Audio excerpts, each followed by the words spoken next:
जय हिंद आप सभी को। तो चलिए शुरुआत करते हैं। आज के इस क्लास में प्लेटफॉर्म बिहार पुलिस ड्राइवर का प्रैक्टिस सेट कंप्लीट करेंगे और ये प्रैक्टिस सेट वॉल्यूम 2 का है। तो ध्यानपूर्वक पूरी क्लास को देखिएगा और अंत तक क्लास को ज़रूर देखिएगा। आज के इस क्लास में हम प्रैक्टिस सेट नंबर 10 देखेंगे। इसके पहले 1 से लेकर 9 तक पूरा क्लास करवा चुके हैं, तो कोई भी क्लास आपका छूट गया है तो जाके प्लेलिस्ट चेक कीजिएगा, आपको 1 से लेकर 9 तक सारा क्लास मिल जाएगा। ठीक है, तो ध्यानपूर्वक पूरी क्लास को देखिएगा और लास्ट में कमेंट कर दिया कि आप लोग का 100 में कितना मार्क्स आया, और सभी लोग क्लास को लाइक ज़रूर कीजिएगा। ठीक है, तो चलिए शुरुआत करते हैं प्रैक्टिस सेट नंबर 10। तो देखिए प्रैक्टिस सेट नंबर 10 का पहला क्वेश्चन कर रहा है कि सूर्य के प्रकाश को पृथ्वी पर पहुंचने में कितना समय लगता है, बताइए।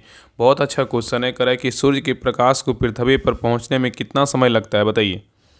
तो एक का सही उत्तर क्या होगा, तो ऑप्शन नंबर यहाँ पे टी होगा। 8 मिनट 20 सेकेंड लगता है। कितना लगता है, तो 8 मिनट 20 सेकेंड लगता है। ठीक है, चलिए आगे देखिए। कह रहा है कि सूर्य से निकटतम ग्रह कौन सा है, बताइए। सूर्य से निकटतम ग्रह कौन सा है, सबको पता है कौन सा ग्रह है, तो बुध है। कौन सा है, तो बुध है। ठीक है, सबसे चमकीला ग्रह बोलेगा तो कौन सा है, तो शुक्र है। कौन सा है, शुक्र है। ठीक है, और सूर्य का सबसे दूर का ग्रह बोलेगा तो कौन है, वरुण है।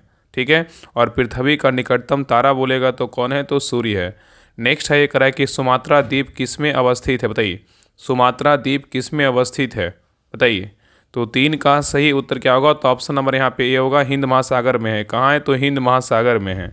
नेक्स्ट है ये करा है कि निम्नलिखित में से किस देश ने अपनी राजधानी का नाम बदलकर नूर सुल्तान रखा है, बताइए। क्वेश्चन कर निम्नलिखित में से किस देश ने अपनी राजधानी का नाम बदलकर नूर सुल्तान रखा है, बताइए। कौन सा देश है, तो 4 का सही उत्तर क्या होगा, तो ऑप्शन नंबर यहाँ पे डी होगा, कजाकिस्तान। कौन सा देश है, कजाकिस्तान है। तो कजाकिस्तान ने अपनी राजधानी का नाम बदलकर नूर सुल्तान रखा है। ठीक है, और कजाकिस्तान की पुरानी राजधानी बोलेगा तो कौन था, अस्ताना था। नेक्स्ट आइए, कह रहा है कि तुर्की देश की राजधानी कहाँ है, बताइए। तुर्की देश की राजधानी कहाँ है, बताइए। तो 5 का सही उत्तर क्या होगा, तो ऑप्शन नंबर यहाँ पे ए होगा, अंकारा है। कहाँ है, तो अंकारा है। नेक्स्ट है ये करा निम्नलिखित में से किसे तैरते द्वीपों का जो है ना झील कहा जाता है, बताइए। करा निम्नलिखित में से किसे तैरते द्वीपों की झील कहते हैं, किसको कहते हैं, बताइए। तो 6 का सही उत्तर क्या होगा, तो ऑप्शन नंबर यहाँ पे क्या होगा, तो बी, लोकटक झील को बोलते हैं। किसको बोलते हैं, तो लोकटक झील को। तो लोकटक झील को जो है ना तैरते द्वीपों का जो है झील कहा जाता है। ठीक है, नेक्स्ट आइए करा हीराकुंड बांध। हीराकुंड बांध किस नदी पर निर्मित है, बताइए। वह कौन सा नदी है। करा हीराकुंड बांध जो है किस नदी पर निर्मित है, वह कौन सी नदी है। तो 7 का सही उत्तर क्या होगा, तो ऑप्शन नंबर यहाँ पे ये होगा, महानदी है। कौन सी नदी है, तो महानदी है। ठीक है, और हीराकुंड जो है ना विश्व का सबसे लंबा नदी बांध है, जिसकी अगर ऊंचाई मतलब बोलेगा तो कितना, 4800 मीटर है। ठीक है, चलिए आगे देखिए। करा है कि निम्नलिखित में से कौन सी रबी फसल नहीं है, बताइए। यहाँ पे बोल रहा है ना कि निम्नलिखित में से कौन सी रबी फसल नहीं है। यहाँ पे छांटना है कि कौन रबी फसल नहीं है। बाकी 3 क्या है, तो रबी फसल है। बताइए क्या होगा। तो 8 का सही उत्तर क्या होगा, तो ऑप्शन नंबर यहाँ पे डी होगा, ज्वार क्या है, तो रबी फसल नहीं, लेकिन चना रबी फसल है, सरसों रबी फसल है, और गेहूँ क्या है, तो रबी फसल है। ठीक है, तो याद रखिए ना कि ऑप्शन के अनुसार यहाँ पे क्या होगा, ज्वार क्या है, तो रबी फसल जो है ना नहीं, लेकिन चना सरसों गेहूँ है। तो गेहूँ सरसों चना मसूर राई मटर ये सब क्या है, तो रबी फसल है। ठीक है, और मक्का धान ज्वार बाजरा रागी आदि सब क्या है, तो खरीफ फसल है। क्या है, तो खरीफ फसल। ठीक है, नेक्स्ट है ये करा है कि भारत में सबसे बड़ी जनजाति कौन सी, बताइए। भारत में सबसे बड़ी जनजाति कौन सी है। तो 9 का सही उत्तर क्या होगा, तो ऑप्शन नंबर यहाँ पे ये होगा, भील है। कौन सी जनजाति है, तो भील है। ठीक है, नेक्स्ट है ये करा है कि बिहार में मोरबी बांध किस नदी पर स्थित है, बताइए। कह रहा है कि बिहार में मोरबी बांध जो है ना किस नदी पर स्थित है, बताइए। तो 10 का सही उत्तर क्या होगा, तो ऑप्शन नंबर यहाँ पे होगा, मोरबी नदी। क्या होगा, बिहार में मोरबी बांध जो है ना मोरबी नदी पे क्या है, तो स्थित है। नेक्स्ट है ये कह रहा है कि कोइलवर पुल जो है ना किस पर कौन सा नदी पर स्थित है, बताइए। कोइलवर पुल किस नदी पर स्थित है। तो 11 का सही उत्तर क्या होगा, तो ऑप्शन नंबर यहाँ पे डी होगा, सो नदी पे क्या है, तो स्थित है। नेक्स्ट है ये कह रहा है कि बिहार में नहरों द्वारा सर्वाधिक सिंचाई किस जिले में होती है, बताइए। बिहार में नहरों द्वारा सर्वाधिक सिंचाई किस जिले में होती है। तो 12 का सही उत्तर क्या होगा, तो ऑप्शन नंबर यहाँ पे ये होगा, रोहतास में होता है। कहाँ होता है, रोहतास में होता है। ठीक है, चलिए आगे देखिए। करा है किस भारतीय खिलाड़ी को ढिंग एक्सप्रेस भी कहा जाता है, बताइए। किसको कहते हैं। यहाँ पे क्वेश्चन करा है कि किस भारतीय खिलाड़ी को ढिंग एक्सप्रेस कहा जाता है, बताइए। तो 13 का सही उत्तर क्या होगा, तो ऑप्शन नंबर यहाँ पे सी होगा, हिमा दास को बोलते हैं। किसको बोलते हैं, हिमा दास को बोलते हैं। और पीटी उषा को क्या बोलते हैं, उड़न परी बोलते हैं। क्या बोलते हैं, उड़न परी बोलते हैं। ठीक है, चलिए आगे देखिए। नेक्स्ट है करा निम्नलिखित में से कौन कावेरी नदी की क्या है तो सहायक नदी क्या है तो नहीं है, बताइए। क्वेश्चन कर रहा है निम्नलिखित में से कौन कावेरी नदी की सहायक नदी नहीं है, बताइए कौन नहीं है। तो 14 का सही उत्तर क्या होगा तो ऑप्शन नंबर बी होगा, मूसी नहीं है लेकिन काबिनी है, भवानी है, हेमावती है। ठीक है, तो मूसी क्या है तो कावेरी नदी की सहायक नदी नहीं है। मूसी किसकी सहायक नदी है तो कृष्णा की जो है ना सहायक नदी है। ठीक है, चलिए आगे देखिए करा कि भारतीय परमाणु कार्यक्रम का जनक किसे माना जाता है, बताइए।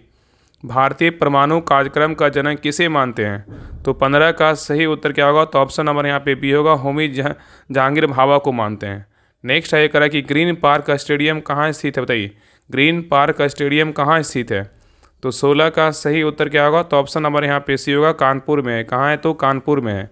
नेक्स्ट है ये करा कि संविधान के किस अनुच्छेद का संबंध संविधान संशोधन प्रक्रिया से, बताइए। यहाँ पे क्वेश्चन कर रहा है कि संविधान के किस अनुच्छेद का जो संबंध है संविधान संशोधन प्रक्रिया से, बताइए।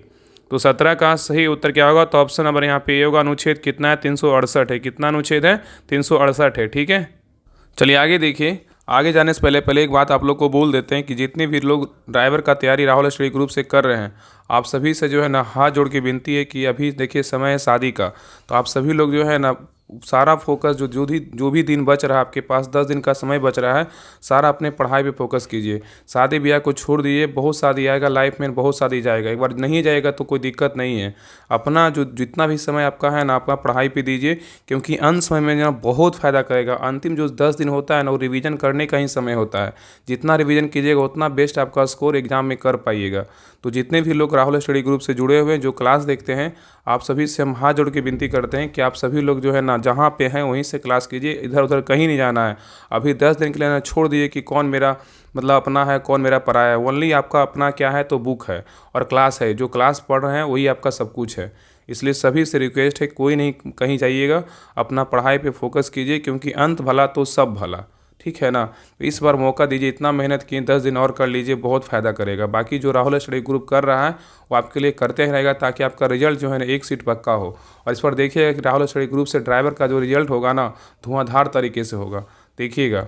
बाकी अभी पूरा फोकस जो है ना जो भी ड्राइविंग वगैरह कुछ कुछ सीख रहे हैं उनको छोड़ दीजिए, अभी सारा फोकस पढ़ाई पे कीजिए। जब एग्ज़ाम पड़ जाएगा ना तब हम आपसे बात करेंगे, फिर आपको बताएंगे कहाँ पटना में कहाँ सीखना है, अगर नालंदा में होंगे तो कहाँ सीखना है, इस पर जो है ना हम लोग बात करेंगे। ठीक है, तो अभी सारा फोकस ओनली पढ़ाई पे कीजिएगा, आप सभी से रिक्वेस्ट है। चलिए आगे देखिए, क्वेश्चन नंबर 18 कह रहा है कि फ्री थ्रो का प्रयोग किस खेल में किया जाता है, बताइए। फ्री थ्रो का प्रयोग जो है ना किस खेल में किया जाता है तो 18 का सही उत्तर क्या होगा तो ऑप्शन नंबर यहाँ पे बी होगा, बास्केटबॉल में किया जाता है। तो फ्री थ्रो का जो प्रयोग है ना किस खेल में किया जाता है तो बास्केटबॉल में किया जाता है। ठीक है, चलिए आगे देखिए कह रहा है कि सर्वोच्च न्यायालय के न्यायाधीश अपना त्याग पद किसे सौंप सकता है, बताइए। सर्वोच्च न्यायालय का न्यायाधीश अपना त्याग पद किसे सौंप सकता है, बताइए। तो 19 का सही उत्तर क्या होगा तो ऑप्शन नंबर सी होगा, भारत के राष्ट्रपति को। किसको तो भारत के राष्ट्रपति को। तो सर्वोच्च न्यायालय के न्यायाधीश अपना त्याग पत्र भारत के राष्ट्रपति को सौंप सकता है। ठीक है, चलिए आगे देखिए कह रहा है कि संगीत नाटक अकादमी पुरस्कार की स्थापना निम्नलिखित में से किस वर्ष की गई थी, बताइए।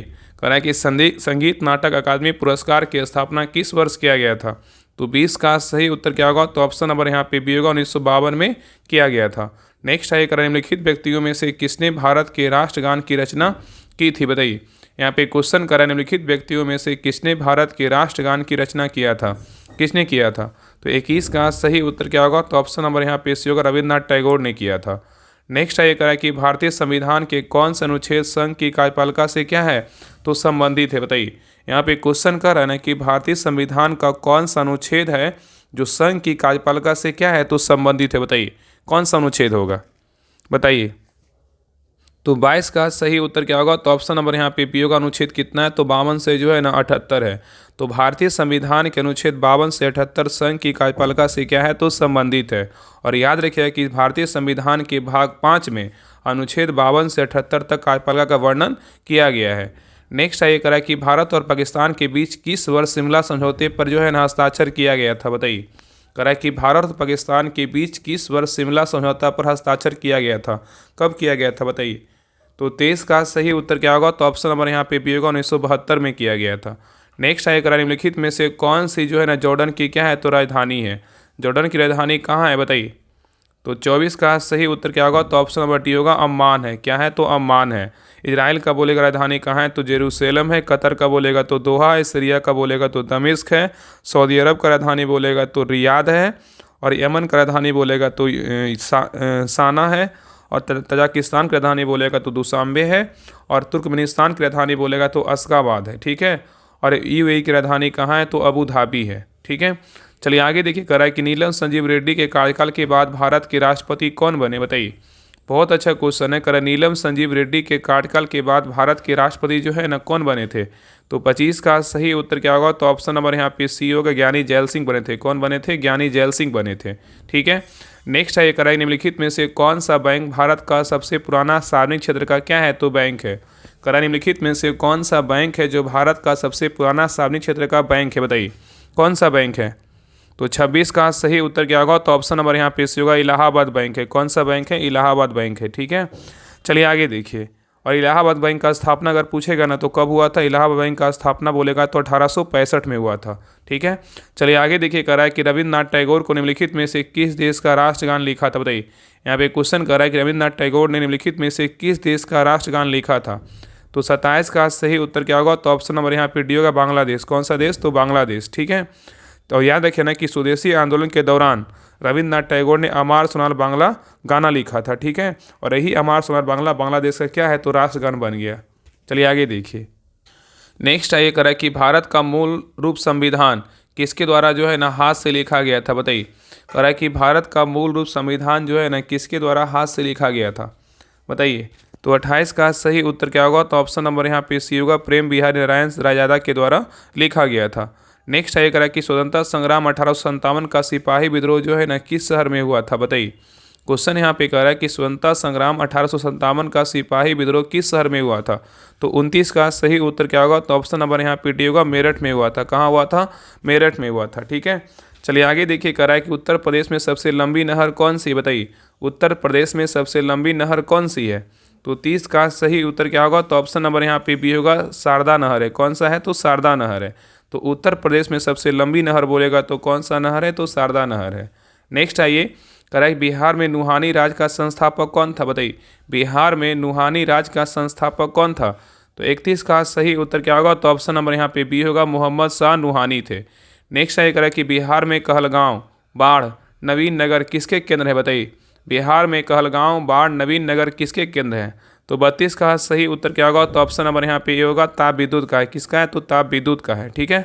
चलिए आगे देखिए, नेक्स्ट है, ये करा कि बिहार विधान परिषद में सदस्यों की संख्या कितनी है? बताइए। बिहार विधान परिषद में सदस्यों की संख्या कितनी है? बताइए कितना है? तो 33 का सही उत्तर क्या होगा? तो ऑप्शन नंबर यहाँ पे होगा, कितना है? तो 75 है। ठीक है। और विधानसभा में बोला है कितना? 243 है। और लोकसभा में बोला है कितना है? तो 40 है। ठीक है। ये सारे पॉइंट याद रखिएगा। नेक्स्ट है, ये करा कि जट जटिन लोकनाट्य नृत्य कहाँ प्रसिद्ध है? बताइए। जट जटिन लोकनाट्य नृत्य कहाँ प्रसिद्ध है? तो 34 का सही उत्तर क्या होगा? तो ऑप्शन नंबर यहाँ पे डी होगा, बिहार में। कहाँ है? तो बिहार में। ठीक है। चलिए आगे देखिए, कह रहा है कि भोजपुरी भाषा का विश्व प्रसिद्ध कृति विदेशिया के रचनाकार कौन है? बताइए।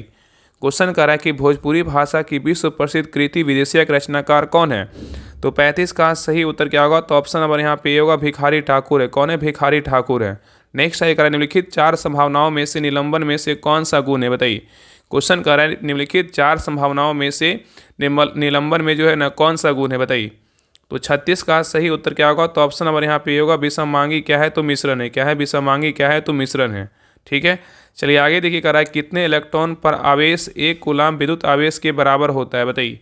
क्वेश्चन कह रहा है कि कितने इलेक्ट्रॉन पर आवेश एक कूलाम विद्युत आवेश के बराबर होता है?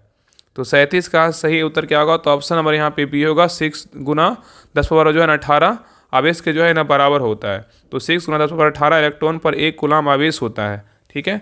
चलिए आगे देखिए, कह रहा है कि निम्नलिखित में से कौन सा एक अब परमाणविक कण नहीं है? बताइए। क्वेश्चन कह रहा है निम्नलिखित में से कौन सा एक अब परमाणविक कण नहीं है? बताइए कौन नहीं है? तो 38 का सही उत्तर क्या होगा? तो ऑप्शन नंबर यहाँ पे बी होगा, अणु नहीं है लेकिन प्रोटॉन, इलेक्ट्रॉन और न्यूट्रॉन है। नेक्स्ट है, ये कह रहा है कि निम्नलिखित में से क्या दैनिक जीवन में विद्युत मतलब बिजली के व्यवहारिक अनुप्रयोगों से क्या है? तो संबंधित है। बताइए। ऑप्शन को देखिए, बताइए कौन कौन होगा। कह रहा है निम्नलिखित में से क्या दैनिक जीवन में विद्युत मतलब बिजली के व्यवहारिक अनुप्रयोगों से क्या है? तो संबंधित है। बताइए। क्या होगा? तो 39 का सही उत्तर क्या होगा? तो ऑप्शन नंबर यहाँ पे सी होगा, 1 और 2 होगा। क्या क्या होगा? विद्युत ओवन होगा और क्या होगा? विद्युत जो है ना इस्त्री होगा। नेक्स्ट है ये कह रहा है कि तारे के टिमटिमाने के लिए कौन सी परिघटना क्या है उत्तरदायी है?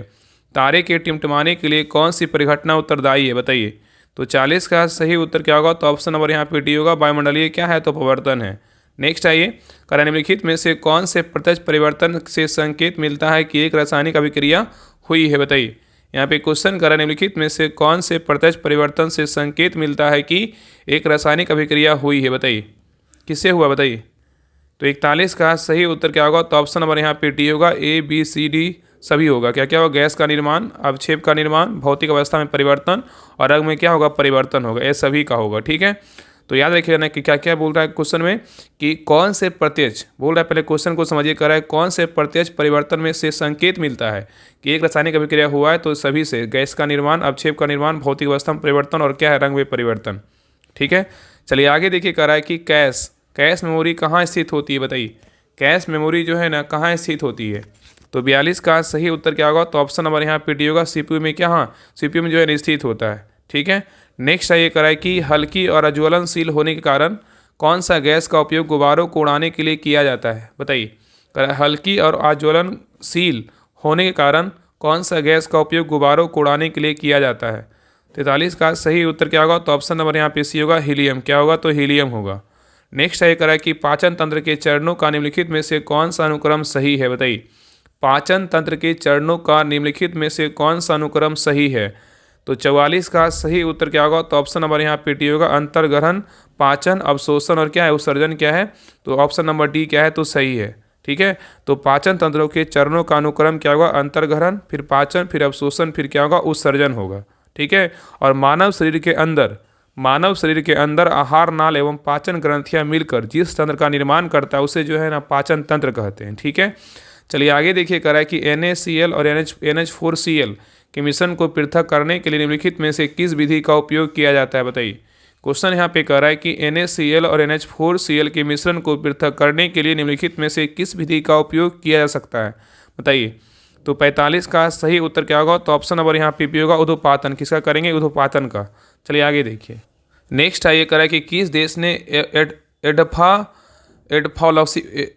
एडफ्लैक्सिवक्स नामक अपना पहला स्वदेशी मलेरिया वैक्सीन जो है विकसित करने की घोषणा किया है? तो क्वेश्चन कर रहा है कि किस देश ने एडफ्लैक्सिवैक्स नामक अपना पहला स्वदेशी मलेरिया वैक्सीन विकसित करने की घोषणा किया बताइए? कौन सा देश है बताइए? तो 46 का सही उत्तर क्या होगा? तो ऑप्शन नंबर यहाँ पे होगा, अपना देश भारत है। नेक्स्ट है कह रहा है कि हाल ही में रक्षा खरीद नियमावली 2025 को किसने मंजूरी दी है बताइए? क्वेश्चन यहाँ पे कह रहा है ना कि हाल ही में रक्षा खरीद नियमावली 2025 को किसने मंजूरी दी है बताइए? तो 47 का सही उत्तर क्या होगा? तो ऑप्शन नंबर यहाँ पे होगा, रक्षा मंत्री राजनाथ सिंह ने दिया है। ठीक है, चलिए आगे देखिए, कह रहा है कि PM विश्वकर्मा योजना का उद्देश्य क्या है बताइए? PM विश्वकर्मा योजना का उद्देश्य क्या है बताइए? तो 48 का सही उत्तर क्या होगा? तो ऑप्शन नंबर यहाँ पे ए होगा, कारीगरों और शिल्पकारों को वित्तीय सहायता जो है ना प्रदान करना। तो PM विश्वकर्मा योजना का उद्देश्य क्या है? तो कारीगरों और शिल्पकारों को वित्तीय सहायता क्या करना? तो प्रदान करना। ठीक है, चलिए आगे देखिए, नेक्स्ट है ये कह रहा है कि हाल ही में नेपाल की पहली महिला प्रधानमंत्री जो है ना कौन बनी है बताइए? हाल ही में एक मिनट हाँ चलिए ठीक है, कह रहा है ना कि हाल ही में नेपाल की पहली महिला प्रधानमंत्री कौन बनी है बताइए? तो 49 का सही उत्तर क्या होगा? तो ऑप्शन नंबर यहाँ पे होगा, सुशीला कार्की बनी है। नेक्स्ट है ये कह रहा है कि 13 सितंबर 2025 को राष्ट्रीय स्तर पर शुरू की गई राष्ट्रीय पोषण मिशन नेशनल न्यूट्रिशन मिशन का मुख्य लक्ष्य क्या है बताइए? बहुत अच्छा क्वेश्चन है। कह रहा है कि 13 सितंबर 2025 को राष्ट्रीय स्तर पर शुरू की गई राष्ट्रीय पोषण मिशन नेशनल न्यूट्रिशन मिशन का मुख्य लक्ष्य क्या है बताइए? तो 50 का सही उत्तर क्या होगा? तो ऑप्शन नंबर यहाँ पे भी होगा, बच्चों और महिलाओं में कुपोषण और एनीमिया को जो है एनीमिया को कम करना। ठीक है, और आज आप लोग के ग्रुप में जो है ना, जो बिहार पुलिस ड्राइवर जो ग्रुप है, आप लोग से हम कहना चाहते हैं कि प्रैक्टिस सेट तो हर वो क्लास को देखिए और देख ही रहे होंगे, देखिएगा सारा, आगे तक भी मतलब पूरा रिवीजन करना ही है। और एक और आपको काम करना है GK GS के लिए, करेंट तो आप जो राहुल स्टडी ग्रुप के द्वारा दिया गया है जनवरी से लेकर अक्टूबर तक, उसको पढ़िएगा। बाकी समझे उसी को पढ़िए, ज़्यादा मत कीजिए। बाकी हम गौरव सर का क्लास जो है ना जनवरी से लेके जो करवाए हैं मैराथन, वो आपको हम लिंक सेंड कर देंगे, उसको एक बार रिवीजन कर लीजिएगा। और एक काम और करना है आपको कि एसपीडी का जो है एक जीके का बुक आता है, एगो साइंस का बुक आता है, उसका जो पीछे का सेट रहता है ना, सेट बाय सेट रहेगा, एक सेट में 20 क्वेश्चन रहता है। इस प्रकार आपको पूरा सेट लगभग जो है ना आपको पढ़ लेना है एक बार। अगर पढ़े होंगे तो अच्छी बात है, एक बार जो नहीं पढ़े हैं हम उसका पीडीएफ भी डाल देंगे। अगर आपके पास बुक है तो आप एसपीडी का सबसे पीछे जाइएगा तो उसमें set number 1, set number 2, set number 3 इस तरह से जो है दिया रहता है। उसको अंत समय में जो है ना उसको पूरा खत्म कर, जितना खत्म हो सके पूरा वो खत्म कर देना है। साइंस हो चाहे जीके का हो, दोनों अलग अलग बुक होता है, दोनों का पीछे जो सेट रहता है उसको खत्म कर देना है, ठीक है। तो ये काम जरूर कीजिएगा और सारा जो है ना 10 दिन अपना फोकस ओनली पढ़ाई पे कीजिए। और बाकी जो ग्रुप में टेस्ट होता है ना शाम में 3 बजे बिहार दौरा का टेस्ट होता है, अगर आपके पास समय है तो टेस्ट को जरूर दीजिए। अगर आपका 5 क्वेश्चन भी देखिए जीके जीएस में आपको हम बता रहे हैं ना कि आपको मतलब सब कुछ मिला करके आपको 60 में कम से कम 40 प्लस सही करना है, इतना मान लीजिए, समझे। बाकी वो टेस्ट को जरूर दीजिए, 3 बजे टेस्ट होता है ना उसमें जरूर दीजिए टेस्ट, बहुत फायदा करेगा। ऐसा नहीं कि टेस्ट दरवा का हो रहा है तो हम नहीं देंगे, ऐसा कुछ नहीं है, दीजिए टेस्ट। बहुत बल्कि हमको 30 नंबर आया, बल्कि 40 नंबर आया, लेकिन दीजिए टेस्ट, समझे। जो जितना बोलते हैं उतना करिएगा ना। बहुतों लोग का सिलेक्शन हुआ, ऐसा नहीं है 19,838 है ना, बहुत लोग का सिलेक्शन हुआ रिजल्ट राहुल स्टडी ग्रुप से है। तो आप भी समझिए कम से कम जो बोल रहे, बाकी जो अच्छा लगे आप कर सकते हैं। चलिए आगे देखिए। नेक्स्ट है करा कि 13 सितंबर 2025 को जंगल बचाओ अभियान जो है ना किस राज्य ने शुरू किया है, बताइए। करा कि 13 सितंबर 2025 को जंगल बचाओ अभियान जो है ना किस राज्य ने शुरू किया है, बताइए। ये क्वेश्चन तो हो गया ना, बताइए क्या होगा। तो 51 का सही उत्तर क्या होगा, तो ऑप्शन नंबर डी होगा झारखंड। क्या होगा, तो झारखंड होगा, ठीक है। चलिए आगे देखिए करा नेपाल की हालिया राजनीतिक स्थिति संदर्भ में निम्नलिखित कथनों पे जो है ना विचार करें। पहले देखिए करा नेपाल की हालिया राजनीतिक स्थिति के संदर्भ में निम्नलिखित कथनों पर विचार करें।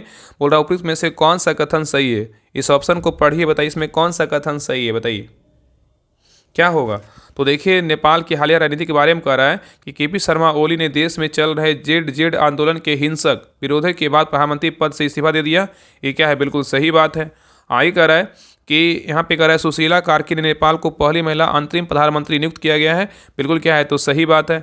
आगे कह रहा है नवनियुक्त प्रधानमंत्री को जेड डिस्कोड वोट के माध्यम से चुना गया है, ये भी क्या है, तो सही है। तो ऑप्शन नंबर यहाँ पे क्या होगा, तो डी होगा। 1, 2, 3 तीनों सही है। चलिए आगे देखिए कह रहा है कि भारत के पहले बॉस आधारित एथेनॉल संयंत्र की स्थापना किस राज्य में की गई है, बताइए। कह रहा है कि भारत के पहले बॉस आधारित एथेनॉल संयंत्र की स्थापना किस राज्य में की गई है, बताइए। तो 53 का सही उत्तर क्या होगा, तो ऑप्शन नंबर यहाँ पे ये होगा, असम में किया गया। कहाँ किया गया, असम में किया गया, ठीक है। चलिए आगे देखिए। नेक्स्ट है कह रहा है कि टाइम पत्रिका के किड ऑफ द ईयर पुरस्कार 2025 से किस भारतीय मूल के अमेरिकी छात्रा को सम्मानित किया गया, बताइए। क्वेश्चन यहाँ पे कह रहा है कि टाइम पत्रिका के किड ऑफ द ईयर पुरस्कार 2025 से किस भारतीय मूल के अमेरिकी छात्रा को सम्मानित किया गया, बताइए। तो 54 का सही उत्तर क्या होगा, तो ऑप्शन नंबर यहाँ पे ये होगा, तो तेजस्वी मनोज को जो है ना सम्मानित किया गया है। नेक्स्ट है कह रहा है कि 10 से 16 सितंबर 2025 तक सैन्य अभ्यास जापाद का आयोजन जो है ना किस देश में किया गया, बताइए। क्वेश्चन यहाँ पे कह रहा है कि 10 से 16 सितंबर 2025 तक सैन्य अभ्यास जापाद का आयोजन किस देश में किया गया है, बताइए। तो 55 का सही उत्तर क्या होगा, तो ऑप्शन नंबर यहाँ पे डी होगा, रूस में किया गया। कहाँ किया गया, रूस में किया गया। नेक्स्ट है कह रहा है कि 10 सितंबर को प्रतिवर्ष कौन सा दिवस मनाते हैं, बताइए। 10 सितंबर को जो है ना प्रतिवर्ष कौन सा दिवस मनाते हैं, बताइए। तो 56 का सही उत्तर क्या होगा, तो ऑप्शन नंबर बी होगा, विश्व आत्महत्या रोकथाम दिवस मनाते हैं। तो विश्व आत्महत्या रोकथाम दिवस कब मनाते हैं, तो 10 सितंबर को जो है ना मनाया जाता है, ठीक है, याद रखिएगा। चलिए आगे देखिए। नेक्स्ट है ये कह रहा है कि सितंबर 2025 में विश्व के सबसे बड़े तैरते सौर ऊर्जा संयंत्र जो है ना फ्लोटिंग सोलर पावर प्लांट का उद्घाटन किस देश में किया गया, बताइए। क्वेश्चन यहाँ पे कह रहा है सितंबर 2025 में विश्व के सबसे बड़े तैरते सौर ऊर्जा संयंत्र फ्लोटिंग सोलर पावर प्लांट का उद्घाटन किस देश में किया गया है, बताइए। तो 57 का सही उत्तर क्या होगा, तो ऑप्शन नंबर यहाँ पे बी होगा, भारत में किया गया। कहाँ किया गया, भारत में किया गया है, ठीक है।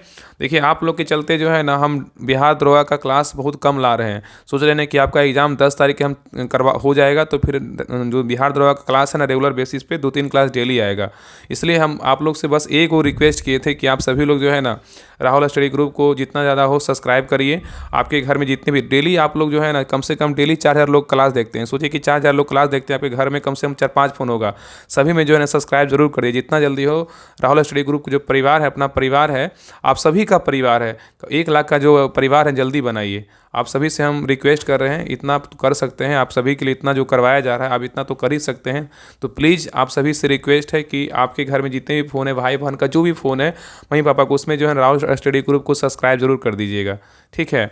बहुत लोग का कॉल आता है, मैसेज आता है कि बिहार दरोगा का क्लास अपलोड कीजिए, मतलब जिसे प्लेटफॉर्म का है और भी प्रैक्टिस सेट बचा हुआ है, लेकिन सोचते हैं कि नहीं, उनका क्लास अगर एक दो भी अपलोड होगा, बाकी ड्राइवर पे ध्यान दे देंगे क्योंकि इनका एग्ज़ाम नज़दीक है। बाकी दरोगा का भी एग्ज़ाम है, जनवरी में होने वाला है, लेकिन तब भी थोड़ा सा ज़्यादा फोकस कर रहे हैं कि नहीं, इतने लोग जुड़े हुए हैं ड्राइवर के लिए, तो सारा हम जो समय है ना वो सारा हम अभी फ़िलहाल देते हैं ड्राइवर पे। तो आप सभी लोग इतना कर दीजिए प्लीज़, आप सभी से रिक्वेस्ट है। चलिए आगे देखिए, कराए कि हाल ही में किस भारतीय शहर में अंतर्राष्ट्रीय अंतरिक्ष सम्मेलन 2025 का उद्घाटन किया गया, बताइए। क्वेश्चन कर रहा है कि हाल ही में किस भारतीय शहर में अंतर्राष्ट्रीय अंतरिक्ष सम्मेलन 2025 का उद्घाटन किया गया, बताइए क्या होगा। तो 58 का सही उत्तर क्या होगा, तो ऑप्शन नंबर यहाँ पे क्या हो जाएगा, तो बी होगा, बेंगलुरु। क्या होगा, बेंगलुरु होगा, ठीक है। चलिए आगे देखिए, नेक्स्ट आइए करा कि किस राज्य ने 99.3% साक्षरता दर के साथ चौथा पूर्ण क्रियात्मक साक्षर राज्य बनाया, बताइए। यहाँ पे क्वेश्चन कर रहा है ना कि किस राज्य ने 99.3% साक्षरता दर के साथ चौथा पूर्ण क्रियात्मक साक्षर राज्य बना है, बताइए कौन सा राज्य बना है। तो 59 का सही उत्तर क्या होगा, तो ऑप्शन नंबर यहाँ पे सी होगा, हिमाचल प्रदेश बना है। कौन बना है, तो हिमाचल प्रदेश बना है, ठीक है, याद रखिएगा। नेक्स्ट आइए कराए कि हाल ही में आयोजित यूएस ओपन 2025 में महिला एकल का खिताब किसने जीता है, बताइए। क्वेश्चन यहाँ पे करा है कि हाल ही में आयोजित यूएस ओपन 2025 महिला एकल का खिताब किसने जीता है। तो 60 का सही उत्तर क्या होगा, तो ऑप्शन नंबर यहाँ पे ये होगा, आर्यन सेबलेंका जीती है। कौन जीती, आर्यन सेबलेंका जीती है, ठीक है। और ये आर्यन सेबलेंका किस देश की है, तो बेलारूस की है। चलिए आगे देखिए, क्वेश्चन नंबर 61 से क्या है, तो मोटर व्हीकल अधिनियम मोटर लुब्रिकेंट से रख रखाव से क्वेश्चन है, तो ध्यानपूर्वक देखिएगा। करा केंद्रीय मोटर वाहन नियमावली CMVR 1989 के अनुसार यदि कोई चालक यातायात पुलिस को डिजी लॉकर या एम परिवहन ऐप में अपना ड्राइविंग लाइसेंस और पंजीकरण प्रमाण पत्र RC दिखाता है तो इसकी कानूनी वैधता क्या है, बताइए क्या होगा। कह रहा है केंद्रीय मोटर वाहन नियमावली CMVR 1989 के अनुसार यदि कोई चालक यातायात पुलिस को डिजी लॉकर या एम परिवहन ऐप होता है अपना ड्राइविंग लाइसेंस और पंजीकरण प्रमाण पत्र मतलब RC दिखाता है, जिसका कानूनी वैधता क्या है, बताइए। तो 61 का सही उत्तर क्या होगा, तो ऑप्शन नंबर यहाँ पे सी होगा, यह सूचना प्रौद्योगिकी अधिनियम 2000 के तहत भौतिक दस्तावेजों के बराबर पूरी तरह से क्या है, तो मान्य है। तो यहाँ पे सही उत्तर क्या होगा, तो ऑप्शन नंबर यहाँ पे सी होगा, ठीक है। चलिए आगे देखिए, नेक्स्ट आगे करा कि मोटर वाहन अधिनियम 1988 की धारा 194 के सी दोपहिया वाहन पर ओवरलोडिंग के तहत 2019 के संशोधन के अनुसार क्या दंड है, बताइए। क्वेश्चन कर रहा है कि मोटर वाहन अधिनियम 1988 की धारा 194 की सी दोपहिया वाहन पर ओवरलोडिंग के तहत 2019 संशोधन के अनुसार क्या दंड है, बताइए। तो 62 का सही उत्तर क्या होगा, तो ऑप्शन नंबर यहाँ पे सी होगा, 2000 रुपये का जुर्माना और 3 महीने के लिए लाइसेंस की आयुक्ता, मतलब क्या है, डिसक्वालिफिकेशन है, ठीक है। तो ऑप्शन नंबर यहाँ पे क्या हो जाएगा, तो सी होगा।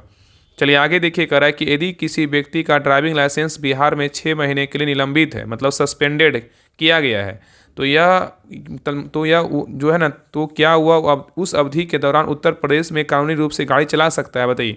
पहले क्वेश्चन को समझिए। कह रहा है कि यदि किसी व्यक्ति का ड्राइविंग लाइसेंस बिहार में 6 महीने के लिए क्या है, तो निलंबित है, मतलब सस्पेंडेड है, तो क्या हुआ उस अवधि के दौरान उत्तर प्रदेश में कानूनी रूप से गाड़ी चला सकता है, बताइए। तो 63 का सही उत्तर क्या होगा, तो ऑप्शन नंबर यहाँ पे भी होगा, नहीं। मोटर वाहन अधिनियम धारा 23 के तहत निलंबन मतलब रद्दीकरण पूरे भारत में क्या है, प्रभावी होता है। नेक्स्ट आइए, करा कि केंद्रीय मोटर वाहन नियमावली CMVR 1989 के नियम 100 वाहनों के सेफ्टी क्लास के संबंध में इस नियम का उल्लंघन करने का सबसे बड़ा आम उदाहरण क्या है, बताइए क्या होगा। तो 64 का सही उत्तर क्या होगा, तो ऑप्शन नंबर यहाँ पे भी होगा, निर्धारित सीमा से अधिक गहरे रंग की टिंडेड फिल्म जो है न लगाना, ठीक है। नेक्स्ट आइए करा कि मोटर वाहन अधिनियम 1988 के तहत हिट एंड रन दुर्घटना के मामलों में मुआवजे के लिए कौन सा भुगतान करता है, बताइए। कह रहा है कि मोटर वाहन अधिनियम 1988 के तहत हिट एंड रन मतलब क्या है, दुर्घटना के मामलों में मुआवजे के लिए कौन भुगतान करता है, बताइए। तो 65 का सही उत्तर क्या होगा, तो ऑप्शन नंबर यहाँ पे ये होगा, केंद्र सरकार द्वारा मोटर वाहन दुर्घटना कोष मतलब मोटर व्हीकल क्या है, एक्सीडेंट फंड से जो है ना, मतलब भुगतान किया जाता है। चलिए आगे देखिए, क्वेश्चन नंबर 66 कह रहा है कि एक त्रिकोणीय सचेतक चिन्ह, कह रहा है एक त्रिकोणीय सचेतक चिन्ह जिसमें एक वाहन को पहाड़ी से ऊपर चढ़ते हुए दिखाया गया है, क्या दर्शाता है, बताइए। देखिए आपको एक चित्र दिख रहा होगा, कह रहा है ना कि एक त्रिकोणीय मतलब सचेतक चिन्ह है जिसमें एक वाहन को पहाड़ी से ऊपर चढ़ते हुए दिखाया गया है, क्या दर्शाता है, बताइए। यहाँ पे ऑप्शन आपको दिख रहा होगा, बताइए क्या होगा। तो 66 का सही उत्तर क्या होगा, तो ऑप्शन नंबर यहाँ पे बी होगा, खड़ी क्या है, तो चढ़ाई है, ठीक है। चलिए आगे देखिए, क्वेश्चन नंबर आई 67 पे। क्वेश्चन नंबर 67 कह रहा है कि मोटर वाहन अधिनियम 1988 की धारा 140 के तहत बिना किसी गलती के दायित्व नो फॉल्ट लिबिलिटी का मुख्य उद्देश्य क्या है, बताइए। कह रहा है कि मोटर वाहन अधिनियम 1988 की धारा 140 के तहत बिना किसी गलती के दायित्व का मुख्य उद्देश्य क्या है। तो 67 का सही उत्तर क्या होगा, तो ऑप्शन नंबर यहाँ पे भी होगा, दुर्घटना के पीड़ित को लंबी कानूनी कार्रवाई का इंतजार किए बिना तत्काल अंतरिम मुआवजा जो है ना प्रदान करना। ठीक है, चलिए आगे देखिए। नेक्स्ट क्वेश्चन पे आइए, करा कि सड़क पर बनी ट्रांसवर्स वार लाइन्स सड़क की चौड़ाई में एक दूसरे के करीब आती हुई मोटी रेखाएं का क्या उद्देश्य होता है, बताइए।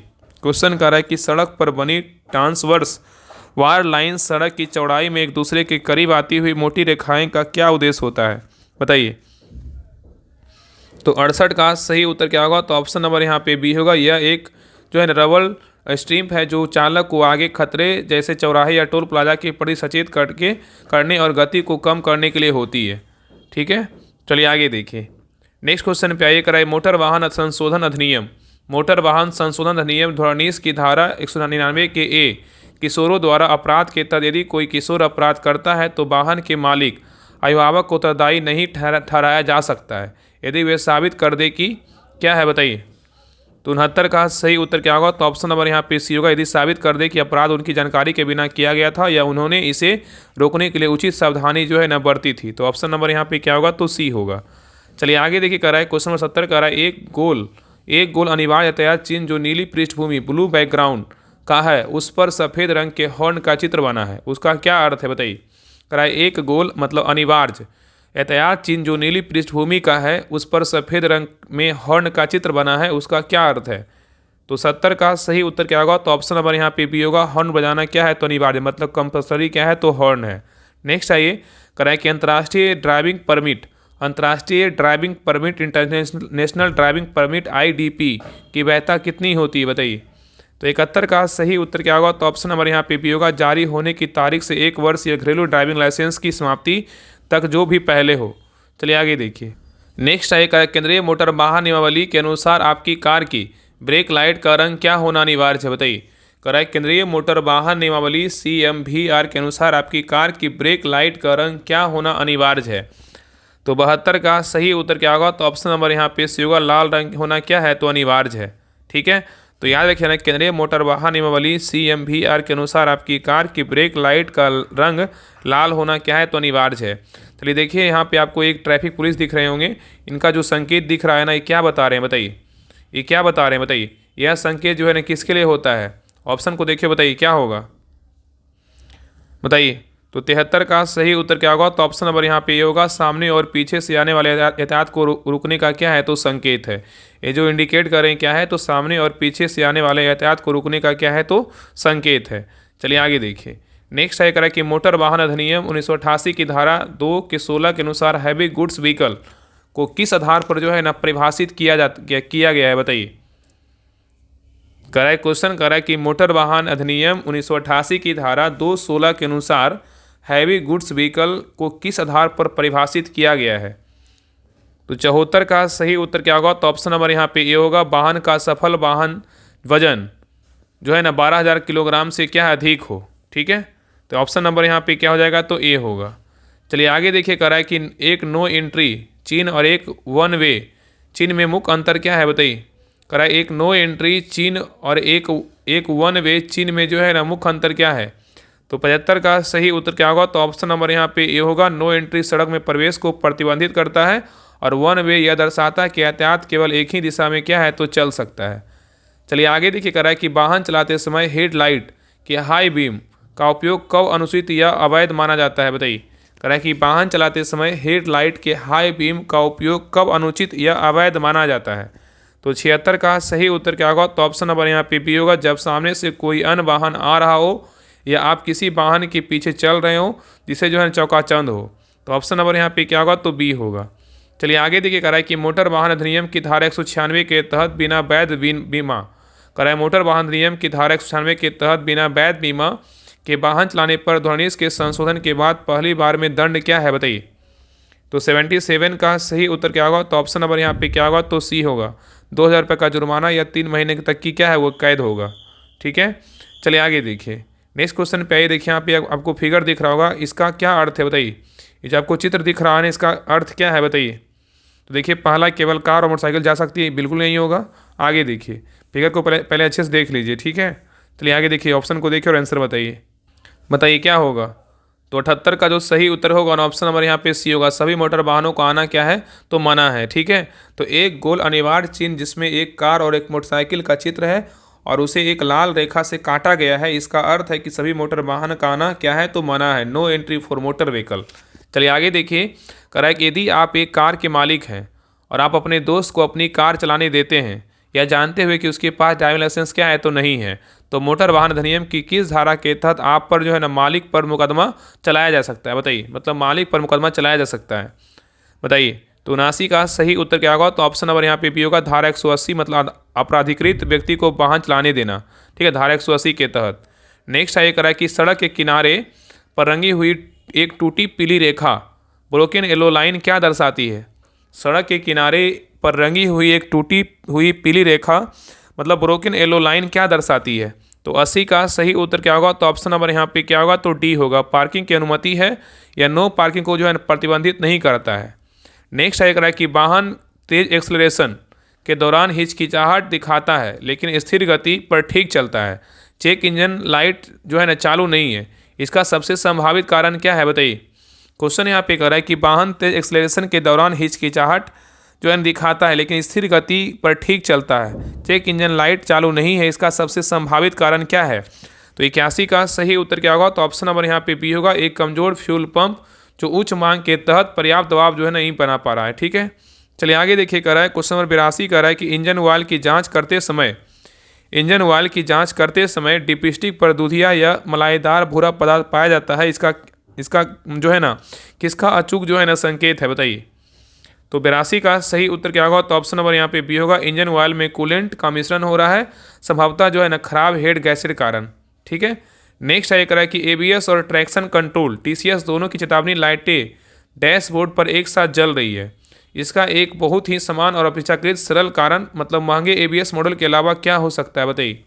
कह रहा है एबीएस और ट्रैक्शन कंट्रोल दोनों की चेतावनी लाइटें डैशबोर्ड पर एक साथ जल रही है, इसका एक बहुत ही समान और अपेक्षाकृत सरल कारण महंगे एबीएस मॉडल के अलावा क्या हो सकता है बताइए।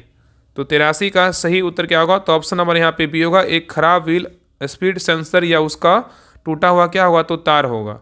नेक्स्ट है, करा कि पेट्रोल इंजन में ऑक्सीजन सेंसर का प्राथमिक कार्य क्या है बताइए। पेट्रोल इंजन मतलब एसआई इंजन में ऑक्सीजन सेंसर O2 सेंसर का प्राथमिक कार्य क्या है। तो 84 का सही उत्तर क्या होगा। तो ऑप्शन नंबर यहाँ पे ए होगा, यह मापता है कि एग्जॉस्ट में कितनी बिना जलीय ऑक्सीजन है और यह जानकारी मतलब ECU को भेजता है ताकि एयर फ्यूल मिश्रण को जो है समायोजित किया जा सके, ठीक है। तो ऑप्शन नंबर यहाँ पे क्या होगा तो ए होगा। चलिए आगे देखिए, नेक्स्ट है करा कि वाहन को स्टार्ट करते समय इंजन समान से अधिक तेजी मतलब बहुत क्या आसानी से क्रैंक होता है लेकिन स्टार्ट नहीं होता, या तेज क्रैंक किसका संकेत हो सकता है बताइए।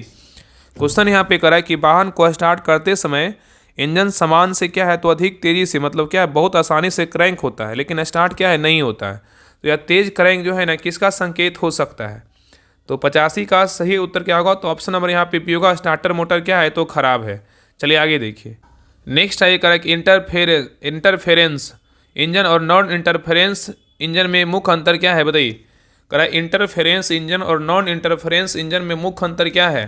तो 86 का सही उत्तर क्या होगा। तो ऑप्शन नंबर यहाँ पे बी होगा, यदि इंटरफेरेंस इंजन में टाइपिंग बेल्ट टूट जाती है तो पिस्टन वाल्व से टकरा सकते हैं जिससे इंजन को जो है ना गंभीर क्या क्षति होती है।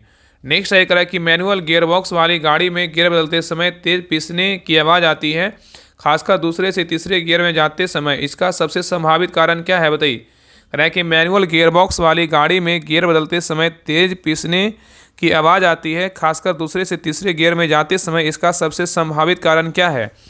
तो 87 का सही उत्तर क्या होगा। तो ऑप्शन नंबर यहाँ पे सी होगा, उस विशिष्ट गियर का सिंक्रोनाइजर खराब हो गया है, ठीक है। चलिए आगे देखिए, कह रहा है कि यदि आप गलती से डॉट जो है ना 3/4 ग्लाइकोल आधारित ब्रेक फ्यूल वाले सिस्टम में .5 सिलिकॉन आधारित ब्रेक फ्यूल मिला देते हैं तो इसका सबसे खतरनाक परिणाम क्या होगा बताइए। क्वेश्चन यहाँ पे करा, यदि आप गलती से .3/4 मतलब ग्लाइकोल आधारित ब्रेक फ्यूल वाले सिस्टम में .5 सिलिकॉन आधारित ब्रेक फ्यूल मिला देते हैं तो इसका सबसे संभावित परिणाम क्या होगा। तो 88 का सही उत्तर क्या होगा? तो ऑप्शन नंबर यहाँ पे क्या होगा? तो बी होगा। दोनों फ्यूल रासायनिक रूप से प्रतिक्रिया करेंगे और सिस्टम की सील जो है ना को खराब कर देंगे। ठीक है। नेक्स्ट है करा कि वाहन का हीटर ठीक से गर्म नहीं हवा दे रहा है। करा कि वाहन का हीटर ठीक से गर्म हवा नहीं दे रहा है, भले ही इंजन समान तापमान पर चल रहा हो। तो इसका एक समान कारण क्या है बताइए? तो 89 का सही उत्तर क्या होगा? तो ऑप्शन नंबर यहाँ पे ए होगा, कूलेंट का स्तर बहुत कम होना या हीटर कोर में एयर लॉक होना। नेक्स्ट है करा कि वाहन केवल दाईं ओर मोड़ते समय क्लिक क्लिक क्लिक जैसी तेज आवाज़ करता है तो एक्सेलरेशन के साथ तेज हो जाती है। इसका क्लासिक संकेत क्या है बताइए? तो 90 का सही उत्तर क्या होगा? तो ऑप्शन नंबर यहाँ पे बी होगा, दाएं कांस्टेंट वेलोसिटी जॉइंट का क्या है? खराब होना। नेक्स्ट है करा कि इंजन समान रूप से चलता है लेकिन चेक इंजन लाइट चालू है, कोड मतलब रीडर PO401 क्या और EGR फ्लो इनसफिशियंट, EGR प्रवाह अपर्याप्त दिखाता है। इसका सबसे संभावित कारण क्या है बताइए? तो 91 का सही उत्तर क्या होगा? तो ऑप्शन नंबर यहाँ पे बी होगा, EGR वॉल्व या उसके मार्ग कार्बन से क्या है? तो जाम हो गए हैं। ठीक है। चलिए आगे देखिए करा कि वाहन के इलेक्ट्रिकल ग्राउंड का क्या महत्व है बताइए? वाहन के इलेक्ट्रिकल ग्राउंड का क्या महत्व है? तो 92 का सही उत्तर क्या होगा? तो ऑप्शन नंबर यहाँ पे बी होगा, यह एक समान रिटर्न पाथ प्रदान करता है ताकि करंट बैटरी के निगेटिव टर्मिनल तक वापस जा सके और सर्किट को जो है ना पूरा हो सके। ठीक है, सर्किट पूरा हो सके। नेक्स्ट आइए कराए कि ब्रेक बूस्टर जो मास्टर सिलेंडर को पीछे लगा होता है, कराए कि ब्रेक बूस्टर जो मास्टर सिलेंडर के पीछे लगा होता है आमतौर पर ब्रेक पेडल पर लगाए गए बल को बढ़ाने के लिए किसका उपयोग करते हैं? ऑप्शन को देखिए और आंसर बताइए क्या होगा? तो 93 का सही उत्तर क्या होगा? तो ऑप्शन नंबर यहाँ पे बी होगा, इंजन के इनटेक मैनिफोल्ड से उत्पन्न वैक्यूम का। ठीक है। तो ब्रेक बूस्टर जो मास्टर सिलेंडर के पीछे लगा होता है आमतौर पर ब्रेक पेडल पर लगाए गए बल को बढ़ाने के लिए इंजन के इनटेक मैनिफोल्ड से उत्पन्न वैक्यूम का उपयोग करता है। ठीक है। चलिए आगे देखिए। नेक्स्ट कह रहा है कि यदि एक टायर के ट्रेड के बीच बीच में अनियमित रूप से घिसे हुए कप और या स्कैल्पिंग पैटर्न दिखाई देते हैं तो यह आमतौर पर किसका संकेत है बताइए? क्वेश्चन कर रहा है कि यदि एक टायर के ट्रेड के बीच बीच में अनियमित रूप से घिसे हुए कप या स्कैल्पिंग पैटर्न दिखाई देते हैं तो यह आमतौर पर किसका संकेत है? तो 94 का सही उत्तर क्या होगा? तो ऑप्शन नंबर यहाँ पे सी होगा, घिसे हुए या खराब शॉक ऑब्जर्वर या सस्पेंशन घटक होगा। ठीक है। चलिए आगे देखिए कह रहा है कि एक ऑटोमेटिक ट्रांसमिशन वाली गाड़ी जब डी मतलब ड्राइव से डाली जाती है तो गियर पकड़ने में देरी करती है या इंजन का RPM बढ़ने पर ही झटका देकर चलती है। तो इसका सबसे पहला संभावित कारण क्या है बताइए? करा एक ऑटोमेटिक ट्रांसमिशन वाली गाड़ी जब डी मतलब ड्राइव से में डाली जाती है तो गियर पकड़ने में देरी करती है या इंजन का RPM बढ़ने पर ही झटका देकर चलती है। इसका सबसे पहला और संभावित कारण क्या है? तो 95 का सही उत्तर क्या होगा? तो ऑप्शन नंबर यहाँ पे ये होगा, ट्रांसमिशन फ्यूल का जो है ना स्तर कम होना। नेक्स्ट है करा कि पेट्रोल इंजन में इग्निशन कॉइल जो है ना का सटीक कार्य क्या है बताइए? पेट्रोल इंजन में इग्निशन कॉइल का सटीक कार्य क्या है? तो 96 का सही उत्तर क्या होगा? तो ऑप्शन नंबर यहाँ पे ये होगा, यह बैटरी के 12 वोल्ट को हजारों वोल्ट में बदलता है ताकि स्पार्क प्लग चिंगारी जो है ना पैदा कर सके। नेक्स्ट है करा कि स्टीयरिंग व्हील को पूरा एक तरफ घुमाने पर जैसे पार्किंग करते समय पावर स्टीयरिंग पंप से तेज कहारने जैसी आवाज़ आती है तो क्या दर्शाता है बताइए? क्वेश्चन कह रहा है कि स्टीयरिंग व्हील को पूरा एक तरफ घुमाने पर जैसे पार्किंग करते समय पावर स्टीयरिंग पंप से तेज कहराने जैसी आवाज़ आती है, क्या दर्शाता है? तो 97 का सही उत्तर क्या होगा? तो ऑप्शन नंबर यहाँ पे ए होगा, यह समान है क्योंकि पंप अधिकतम दबाव पर जो है ना काम कर रहा है। नेक्स्ट आइए कह रहा है कि टर्बो चार्जर और सुपर चार्जर के बीच मुख्य अंतर क्या है बताइए? टर्बो चार्जर और सुपर चार्जर के बीच मुख्य अंतर क्या है? तो 98 का सही उत्तर क्या होगा? तो ऑप्शन नंबर यहाँ पे ए होगा, टर्बो चार्जर एग्जॉस्ट गैसों से चलता है जबकि सुपर चार्जर इंजन जुड़ी बेल्ट से चलता है। ठीक है। नेक्स्ट है करा कि यदि आप बैटरी के टर्मिनलों पर सफ़ेद पाउडर जैसा जमाव देखते हैं तो यह क्या और इसे कैसे साफ किया जाना चाहिए बताइए? क्या होगा? क्वेश्चन यहाँ पे करा है कि यदि आप बैटरी के टर्मिनलों पर सफ़ेद पाउडर जैसा क्रस्टी जमाव देखते हैं तो यह क्या है और इसे कैसे साफ किया जाना चाहिए बताइए? तो 99 का सही उत्तर क्या होगा? तो ऑप्शन नंबर यहाँ पे बी होगा, यह बैटरी एसिड का रिसाव मतलब सल्फेक्शन और इसे बेकिंग सोडा और पानी के घोल से जो है ना साफ करना चाहिए। चलिए आगे देखिए। क्वेश्चन नंबर 100 है करा कि वाहन चलाते समय ब्रेक पेडल में लगातार कंपन महसूस होता है और ABS के सक्रिय होने जैसा नहीं, खासकर जब ब्रेक धीरे धीरे लगाए जाते हैं तो इसका सबसे संभावित कारण क्या है बताइए? क्वेश्चन यहाँ पे करा कि वाहन चलाते समय ब्रेक पेडल में लगातार कंपन महसूस होता है और ABS में सक्रिय होने जैसा नहीं, खासकर जब ब्रेक धीरे धीरे लगाए जाते हैं तो इसका सबसे संभावित कारण क्या है बताइए? तो 100 का सही उत्तर क्या होगा, तो ऑप्शन नंबर यहाँ पे सी होगा, मुड़े हुए विपरीत क्या होगा, ब्रेक, और क्या होगा, डिस्क होगा। ठीक है, तो ये रहा प्लेटफॉर्म वॉल्यूम 2 का प्रैक्टिस सेट नंबर 10 रहा। आप लोग क्लास कैसा लगा आप लोग कमेंट सेक्शन में जरूर बताइएगा, और सभी लोग क्लास को लाइक कीजिएगा, शेयर कीजिएगा, और अपना स्कोर बताइए आप लोग का कितना मार्क्स है। और सभी से जो रिक्वेस्ट किए हैं कि आप लोग जो है चैनल को सब्सक्राइब कर लीजिएगा, और आपके जो भी घर में फ़ोन है उसमें जो है राहुल स्टडी ग्रुप को सब्सक्राइब जरूर कर दीजिएगा, ताकि जो आपका परिवार है राहुल स्टडी ग्रुप है जल्दी से जो है 1 लाख का जो परिवार है वो बन जाए। ठीक है, बाकी जिनको भी बिहार पुलिस ड्राइवर का ग्रुप ज्वाइन करना है, देखिए इस प्रकार आपका डिटेल सोल्यूशन के साथ वहाँ पे प्रैक्टिस सेट करवाया जा रहा है। अगर आपको ज्वाइन करना है तो आप ज्वाइन कर सकते हैं। 10 दिन आपके पास समय है, अगर लगता है कि 10 दिन में हम कुछ अच्छा कर पाएंगे, मेरा कुछ नंबर इंक्रीज हो जाएगा, तो आप जो है ना इस ग्रुप को ज्वाइन कर लीजिए, बहुत फायदा करेगा। बाकी जो ज्वाइन है वो तो जो उनको पता ही है किस प्रकार इसमें करवाया जा रहा है।